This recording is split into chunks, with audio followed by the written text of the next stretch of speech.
Okay, so I'm actually going to talk about resolving forces and unresolving forces, because there was a couple of the pictures that I drew, I wasn't 100% sure if that was the issue. So, resolving forces. These are the sorts of forces we need to resolve. Weight.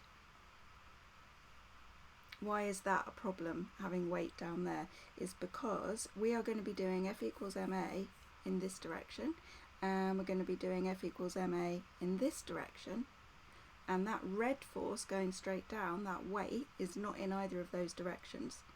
We need to break that force up into the directions that we're going to use for this particular problem. So in this case, we will be breaking it up into that direction and that direction. So see how they are, the blue ones, if they snapped shut, they would snap shut on the red one. So we're resolving it into the two directions that are perpendicular that we want for this problem, and the original force is down between the two. Now there's potentially some confusion here, because I think from the way you were drawing it, if we think about reanimating that force, so how do we take the resolved forces and then get back our original force and see what direction it was going in and how long it is, what its magnitude is? You drew some pictures which look like this, and I'm wondering whether maybe you think that resultant force joins the end of the two forces that we're adding. It doesn't. The resultant force is what you get when you add these two together, and geometrically the way that you add them is that you take one and you stick it on the end of the other one. So this is the start point, and if this is vector A and this is vector B, if I want to add A and B geometrically in terms of a picture, then I put B on the end of A. So there's B coming out of the end of A, or I could put A on the end of B, because when you add them up, A plus B is exactly the same as B plus A.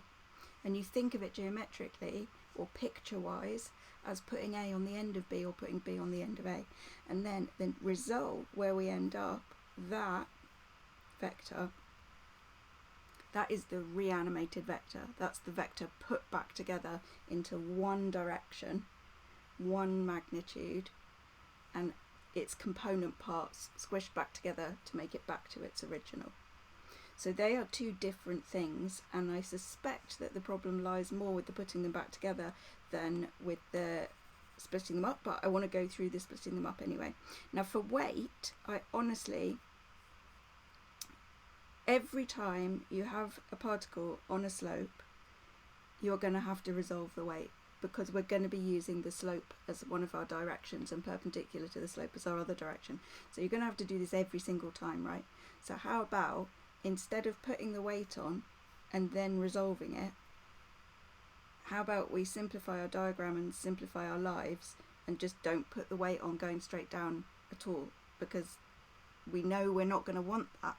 So when you've got a particle on a slope, this is what I recommend that you do every time, is just immediately go into the slope and down the slope, and into the slope will always be mg cos theta, and going down the slope will be mg sine theta, mg being the weight, m being the mass of the particle.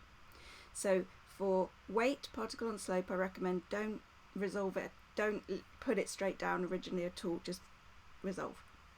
Next one, this is a moments question, and you've got a piece of string, so we've got tension in the string that's holding it, so there would be a hinge here somewhere, don't worry about that, and we've got the string going like that. Now with a moments question, we don't want that force going in that direction, we want up, down, left, right. So we're going to resolve it into these two directions, and notice again how they're perpendicular. If they snap shut, they would shut onto the force that I'm resolving. The magnitude of the force I'm resolving is T. It's the tension in the string. Now there's two options here. Either T cos x is there and T sine x is there, or it's the other way around. And the way to tell which way is which, and I'm just giving you hacks here rather than explaining why, because honestly you don't need to know why, even though it's simple, so ask me if you want to know. The one that is adjacent to the angle is cos. So if you're thinking of this as your angle, x, then this one is t cos and the other one is t sine. Now there's no rule, because if I know that that one's x, then I know this one, don't I? This one would be 90 minus x. So it's not like I only know one of them. If I know one, I know the other. So if I want, I could say that the angle is alpha. In which case, this one, because it's adjacent to alpha, this would be t cos alpha. And that guy down there would be t sine alpha. So it's not a rule that one is something and one of them is the other one, apart from whichever angle you are looking at and using, that angle is adjacent to one of the two resolved forces. Whichever one it's adjacent to, that's the one that is cos.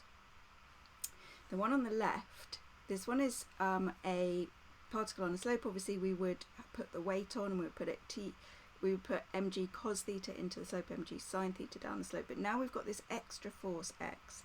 First thing to remember is that force is not allowed to point into the particle. It has to point out of the particle.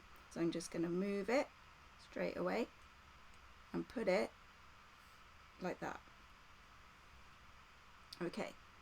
It's still a problem because it's not going parallel to the slope or perpendicular to the slope. So these are the directions that I would like to split it up into.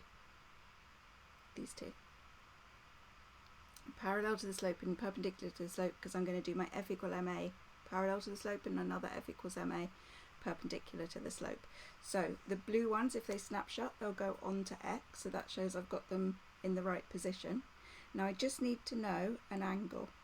Is it that angle that I know? In which case, this will be x cos of the angle, and the other one will be x sine of the angle.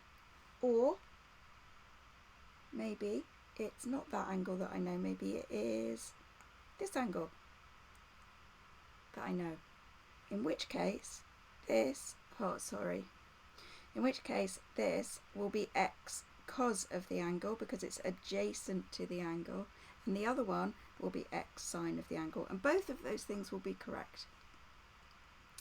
Now, chasing angles around a diagram is really not my favourite thing to do, but in this case I think it's fairly straightforward because you've got that whatever GCSE rule that is, F rule, Z rule, something, that those thetas are the same. So hopefully you can see that that angle is adjacent to the one on the slope. So it will be x, which is the magnitude of the original force, and then this one will be cos and this one will be sine. And then once we've got those on there, we don't need that anymore. We can get rid of it.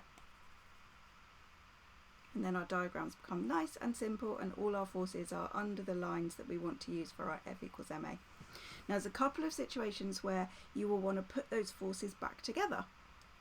So one of them is the first situation I've drawn is the hinge situation in moments. Doesn't really matter if you haven't done moments yet, but you will find in a moments question that you find the reaction force at the hinge, and it will be split into two parts, and you'll find those two parts separately. So this isn't resolving, it starts off resolved into vertical and horizontal, and you get these two numbers x and y, and now it will say what is the magnitude and the direction of the force at the hinge. So we have to rebuild that force, we have to put it back together. Now this is where I think the way you were drawing it is causing a problem. You want to put one on the end of the other one. To see the resultant, you want to put one on the end of the other one. So you can do y first, and then put x on the end. Or you can do x first, and then put y on the end. It won't make any difference. The resultant force will still be this guy. So that there is the reconstructed force acting at the hinge. If it was drawn on originally, it would have looked like that, and we would have had to split it up into its x bit and its y bit. But actually we find the x bit and the y bit first, and then we have to reconstruct it. So how are we going to find its length? You're going to use Pythagoras, because you've got the length of y and the length of x. So that squared plus that squared, square rooted, is the magnitude of the force. And then the angle here, well, this comes back to what we were talking about before, where the what the side that is adjacent to the angle, that's the cos. So let's call this r for reaction. The magnitude, the length of that vector is r. The angle here that we want, this one will be r cos of the angle we want, and then this one will be r sine of the angle that we want. And then to get the actual angle, well, we use tan. So tan of the angle is r sine alpha over r cos alpha.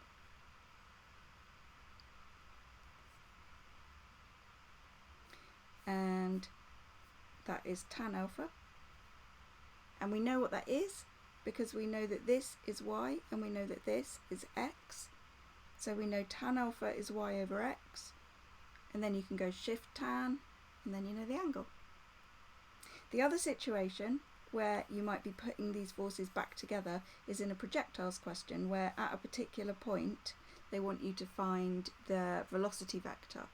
Now, right back at the beginning of the projectiles question, we split the velocity vector up into its horizontal component and its vertical component. Now, its horizontal component never changes. Every single point on here, it's got the exact same horizontal velocity because there's no horizontal forces acting.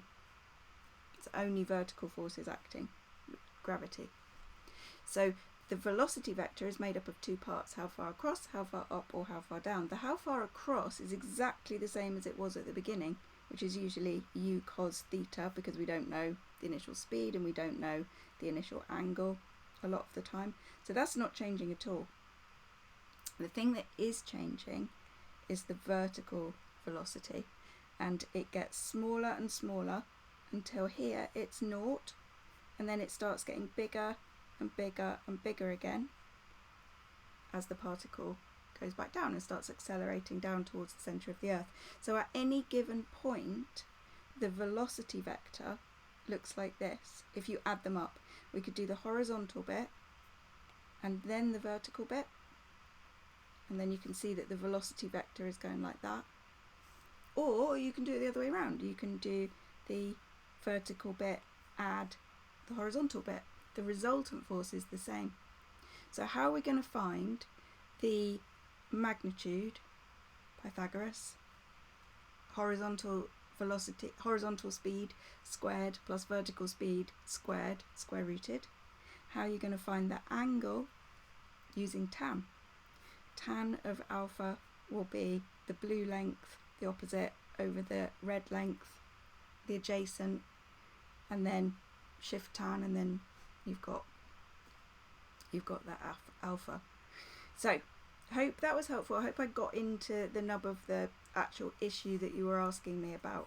I think, have a think about it and let me know. I think it was more of the right hand side that was causing the problem than the left hand side, but let me know.